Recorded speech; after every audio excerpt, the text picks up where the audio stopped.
NS concept में आपका स्वागत है। स्टैटिक जीके सीरीज में आज हम लोग कुछ पॉलिटी के क्वेश्चन कवर करेंगे और अंत में हम देखेंगे इसमें से हम कवर करेंगे आपका कुछ इम्पोर्टेंट फैक्ट हैं। उनके बाद मैं सभी भाग को कवर करूंगा जो कि किस भाग में क्या है। जैसे 22 भाग है, 22 भाग में क्या क्या है। उसके बाद हम इस कुछ प्रश्न और उत्तर लेंगे जो कि बहुत इम्पोर्टेंट है, जो कि हर एक एग्जाम में आते हैं। ठीक है, तो चलिए हम लोग आगे बढ़ते हैं। तो पहला सवाल आपका है लोकसभा, यानी किससे सवाल है तो लोकसभा से है। लोकसभा, लोकसभा तो जानते हैं आप लोग कि लोकसभा जो है आम लोगों की सभा है। इसको हम लोग पॉपुलर सदन भी कहते हैं, है ना, लोकप्रिय सदन, है ना। इसको फर्स्ट सदन भी प्रथम सदन भी कहते हैं। इसमें सीट की संख्या कितनी होती है? इसमें सीट की संख्या है 545 पर चुनाव होता है। अभी मैक्सिमम है कितना? 552, 2 बढ़ सकता है। ठीक है, तो सामान्य जानकारी प्रश्नोत्तरी के पहला सवाल, जनता द्वारा प्रत्यक्ष रूप से निर्वाचित सदन को क्या कहते हैं? जनता डायरेक्ट जब चुनता है तो ये कहाँ बैठता है? एमपी लोग तो जाके लोकसभा में बैठता है। तो देखिए, संसद जैसे हम लोग कहते हैं संसद, संसद 3 अंगों से मिलकर बना होता है। एक हो गया आपका लोकसभा, दूसरा हो गया राज्यसभा, राज्यसभा, और तीसरा हो गया प्रेसिडेंट यानी राष्ट्रपति। अगर ये तीनों में से कोई एक हटा कि संसद इसको नहीं कह सकते आप, है ना। तो संसद में जो हम लोग जो चुनकर भेजते हैं तो यहाँ बैठता है कहाँ पर? तो लोकसभा में बैठता है। ठीक है, चलिए, तो जनता द्वारा प्रत्यक्ष निर्वाचित सदन के प्रतिनिधि कहाँ बैठते हैं? तो आपका लोकसभा में बैठते हैं। संविधान में लोकसभा के सदस्यों की मूल संख्या क्या है? तो 552 है। ठीक है, लेकिन अभी जो इलेक्शन होती है 545 पर होता है जी, जिसमें कि 500 जो 43 हो जाए, 543 जो है इलेक्टेड मेंबर होता है। इसमें 2 जो है कि एंग्लो इंडियन था, जो इनका सीट बदल कर अभी SC ST का सीट कर दिया गया है ना। तो आप देख लेंगे इसको कितना संविधान संशोधन के तहत किया गया है ना। चलिए, वर्तमान में लोकसभा में कितने सदस्य हैं? तो 545 हैं। राष्ट्रपति आंग्ल भारतीय समुदाय के कितने प्रतिनिधि को लोकसभा में नामित कर सकता है? तो 2 कर सकता है। कितना कर सकता है? तो 2 कर सकता है। तो चलिए आगे बढ़ते हैं।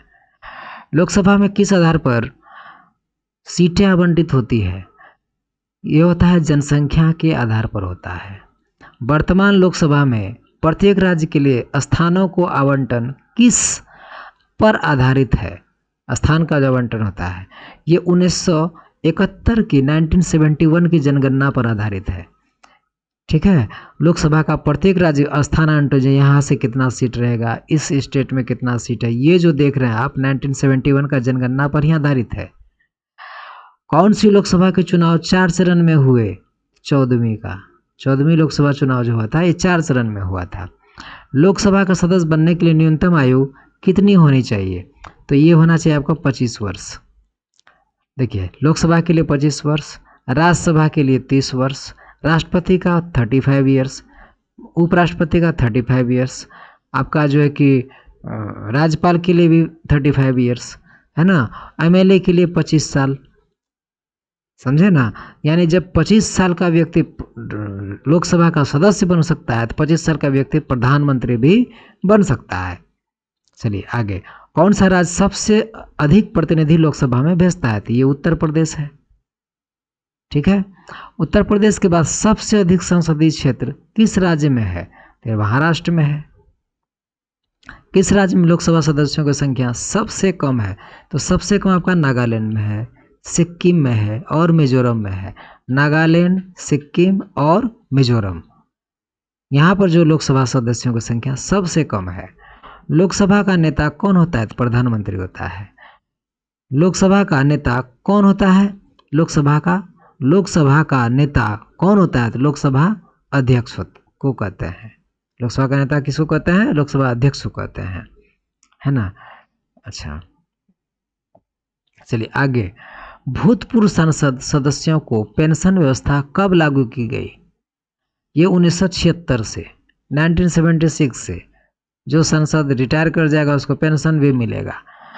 लोकसभा में कम से कम कितने सत्र जरूरी होते हैं? तो इस वर्ष में कम से कम 2 बार सत्र तो सेशन तो होना ही चाहिए। लोकसभा को कौन भंग कर सकता है? तो राष्ट्रपति भंग कर सकता है, प्रधानमंत्री की सलाह पर भी कर सकता है। अगर प्रधानमंत्री सलाह दे कि तो उसके आधार पर ये भंग कर सकता है। वित्तीय बिल कहाँ पास हो सकता है? वित्तीय बिल लोकसभा में पास होता है। अविश्वास प्रस्ताव किस सदन में लाया जाता है? तो ये लोकसभा में लाया जाता है। बजट किसके द्वारा पारित किया जाता है? तो ये लोकसभा द्वारा पारित किया जाता है। ठीक है, चलिए, लोकसभा में सदस्यों की निर्योग्यता से संबंधित प्रश्नों का निर्णय कौन करता है? लोकसभा के सदस्यों की निर्योग्यता की संबंधित प्रश्नों का निर्णय कौन करता है? तो ये करेगा कौन? आपका लोकसभा अध्यक्ष करेगा। अस्थायी लोकसभा अध्यक्ष को क्या कहते हैं? जो प्रोटेम स्पीकर कहते हैं। जैसे सरकार नहीं बनी है तो उस समय तो अध्यक्ष नहीं रहता है, लेकिन उस समय जो सब बैठेंगे, जो निर्णय लेगा कौन प्रधानमंत्री बनेगा, कौन क्या मंत्री होगा, तो सबसे पहला जो बैठक होता है तो उसमें प्रोटेम स्पीकर ही उसका संचालन करते हैं। उसी दिन जो है कि तब किसको चुना जाता है? लोकसभा अध्यक्ष को चुना जाता है। तब उनके बाद ये लोकसभा अध्यक्ष चलाते हैं सदन को। प्रोटेम स्पीकर की नियुक्ति कौन करता है? तो राष्ट्रपति करते हैं। कितने दिनों तक अनुपस्थित रहने पर लोकसभा के सदस्यों की सदस्यता समाप्त हो जाती है? 2 माह तक अगर आप एब्सेंट रहेंगे तो आपकी जो है कि सदस्यता समाप्त कर दी जाएगी। किस विधेयक को केवल लोकसभा ही पारित करती है? ये वित्त विधेयक को लोकसभा ही पारित करती है। चलिए आगे बढ़ते हैं। मंत्री परिषद किसके प्रति उत्तरदायी होता है? तो लोकसभा के प्रति, है ना। मंत्री किसके प्रति उत्तरदायी होता है? तो लोकसभा के प्रति होता है। किस अवस्था में संसद लोकसभा का कार्यकाल बढ़ा सकती है? तो ये आपातकाल की स्थिति में संसद जो है कि लोकसभा के कार्यकाल को बढ़ा सकती है। संसद एक बार में लोकसभा के कार्यकाल में कितने समय के लिए वृद्धि कर सकती है? ये 1 वर्ष के लिए कर सकती है। किस वर्ष लोकसभा का कार्यकाल एक एक करके 2 बार बढ़ाया गया? ये 1976 में बढ़ाया गया। एक एक करके कितना बार बढ़ाया गया? तो 2 बार बढ़ाया गया। राजनीतिक शब्दावली में शून्यकाल का क्या अर्थ है? तो ये शून्यकाल में प्रश्नोत्तर काल कहते हैं। यदि कोई व्यक्ति जनसभा का सदस्य है तो क्या वह लोकसभा में अपना वक्तव्य दे सकता है? तो एकदम दे सकता है, लेकिन फाइन लगेगा उसको। ठीक है। लोकसभा अध्यक्ष का चुनाव कौन करता है? तो लोकसभा सदस्य करता है। लोकसभा का अस्थायी अध्यक्ष कौन नियुक्त करता है? तो राष्ट्रपति करता है। ठीक है। लोकसभा अध्यक्ष अपना त्यागपत्र किसे देता है? तो लोकसभा उपाध्यक्ष को देगा। निर्णायक मत देने का अधिकार किसको है? तो ये लोकसभा अध्यक्ष को होता है। निर्णायक मतलब क्या? दोनों का वोट अगर बराबरी हो जाता है तो उस स्थिति में लोकसभा अध्यक्ष वोटिंग करता है। लोकसभा का सचिवालय किससे नियंत्रित होता है? तो लोकसभा अध्यक्ष से। भारत के प्रथम लोकसभा अध्यक्ष कौन थे? तो जीवी मावलंकर थे। भारतीय संसद के दोनों सदनों के संयुक्त अधिवेशन की अध्यक्षता कौन करता है? ये करता है आपका लोकसभा अध्यक्ष करता है। अनुच्छेद 108 के तहत अगर सामान्य बिल पर गतिरोध उत्पन्न होने पर तो राष्ट्रपति जो है कि ज्वाइंट सेशन बुलाएगा और उस ज्वाइंट सेशन की अध्यक्षता कौन करेगा? तो लोकसभा अध्यक्ष करेगा। लोकसभा में किसी विधेयक को धन विधेयक के रूप में कौन प्रमाणित करता है? तो ये लोकसभा अध्यक्ष करता है। किस समिति का पदेन अध्यक्ष लोकसभा अध्यक्ष होता है? तो ये नियम समिति का होता है। चलिए, लोकसभा महासचिव की नियुक्ति कौन करता है? तो लोकसभा स्पीकर करता है। कोई स्पीकर के खिलाफ अविश्वास प्रस्ताव लाया गया है कोई तो KS हेगड़े कोई स्पीकर के खिलाफ, यही जो है अविश्वास प्रस्ताव लाया था जो कि स्पीकर के खिलाफ लाया गया था। यही KS हेगड़े था स्पीकर, उसके खिलाफ लाया था अविश्वास प्रस्ताव। लोकसभा का जनक किसे माना जाता है? तो जीवी मावलंकर को माना जाता है। लोकसभा के प्रथम उपाध्यक्ष कौन थे? तो अनंत शयनम आयंगर थे। अनंत शयनम आयंगर थे। किस लोकसभा अध्यक्ष का कार्यकाल सबसे लंबा रहा? बलराम जाखर का। लोकसभा के अध्यक्ष या उपाध्यक्ष की अनुपस्थिति में लोकसभा की अध्यक्षता कौन करता है? ये करता है लोकसभा का वरिष्ठतम सदस्य करता है। राष्ट्रमंडल अध्यक्षों के सम्मेलन का पदेन महासचिव कौन होता है? ये लोकसभा महासचिव होता है।